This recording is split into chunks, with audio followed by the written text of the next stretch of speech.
Welcome to Soulwise Intuitive. My name is Shelley, and my vision for this space is to share my life experience as a highly sensitive person in the hope that it guides others towards self-empowerment. The better we know ourselves and the more language we have to describe our experiences, the better we can learn and grow and navigate our world to improve our lives. So, what does it mean to be highly sensitive? For myself personally, I experience heightened senses. That means that I have senses that are stronger than the average person. For example, I have a heightened sense of smell. One story I always tell is when we first moved into our house, we were going through and I could smell natural gas. We have a natural gas stovetop, and I could smell natural gas leaking. And so we called someone to come in and to take a look at it. And when they looked at it, they were shocked that I could actually smell it, because they said there was just a tiny, tiny pinhole and most people would not have noticed it. But for me, it was very distinct. So that can create some challenges. It can be a good thing for safety, but it can be a challenge. There are some things where some people experience a heightened sense of touch. So there's certain textures or things like that. I don't necessarily have that challenge to the same degree as others. Sometimes a little bit with clothes. So there's certain clothes that I prefer to wear, the more comfortable in, some certain fabrics that I'm more comfortable in. And hearing, I have a heightened sense of hearing. So I can hear things that others don't hear, but I also consider myself to be clairaudient, which means that I can hear, information from, it seemingly like things come from somewhere else, but it's really, what it actually means is that I have access to the information, kind of like a Wi-Fi router. So my brain will take in information and I'll hear things in my head that I know weren't generated from my own brain, because they'll pop in and it'll be like, oh, okay, that's interesting. I also have a high level of empathy and emotional sensitivity, which means that I feel very deeply and often take on the emotions of others. So, for example, if someone shares a sad story or if I observe someone in distress, I can feel that emotion as if it is my own.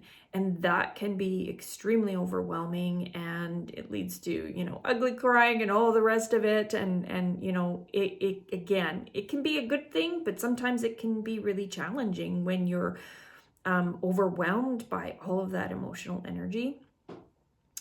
I also have energetic intuition, which is the ability to take in a larger amount of information from my environment. So when I'm speaking with other people, I notice their body language, I notice small changes in facial expression and changes in their emotional energy.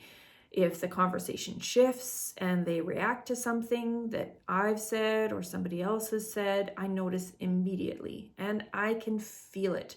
I can feel the emotion, I can feel the change in the emotion in my own body.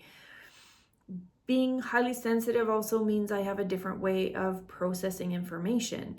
I have not been formally diagnosed with autism, but based on what I've been learning from other creators like Mama on the Spectrum, I feel there are overlaps between my definition of high sensitivity and some indicators of autism, definitely not all. High sensitivity to me is also a spectrum like autism. So there are many differences unique to each individual. This is really just me describing my own experience. My ability to take in a lot of information also means I'm naturally aware of detail that others don't see. I see patterns and systems, and I can see how they naturally connect. This can make it really challenging to communicate, because sometimes I intuit the connections, but I have a hard time explaining what I see. If the people I'm talking to don't have the right context, it can feel like I have to be overly detailed so they have the same information I do, and that can get really overwhelming for everybody involved. Being highly sensitive has its challenges and benefits, and I've learned over the course of many years how to navigate my needs and set boundaries to protect those sensitivities. I think there are probably a lot of people that can relate to my experience, so that was the reason I wanted to start this series of videos. My goal is to share videos on a number of topics related to my experience as a highly sensitive person and how I've managed to navigate a world that struggles to understand my perspective and my experience. So I plan on sharing what it was like for me growing up in a relatively large family, and how those relationships were fraught with conflict, and how I learned to understand and heal from all of that. How I learned to gain a different perspective and kind of understand a little bit more why I experienced the things that I experienced, and why some of those things were traumatic for me. I'll also share what it's like working in the corporate world and the challenges that I faced in a system built for people very different from me. And, there's a lot more talk these days about neurodivergence in the workplace, and how that can impact people, and how, leaders need to change and those kinds of things. And so I'm hoping to share what I've learned from that. And I'll also share what it's like navigating a marriage and motherhood. I am married with 2 children, and that whole experience has been amazing, but really challenging. And I've learned tons through that experience, from my partner and from my children, about myself and about how I've needed to actually alter the way that I communicate in those relationships.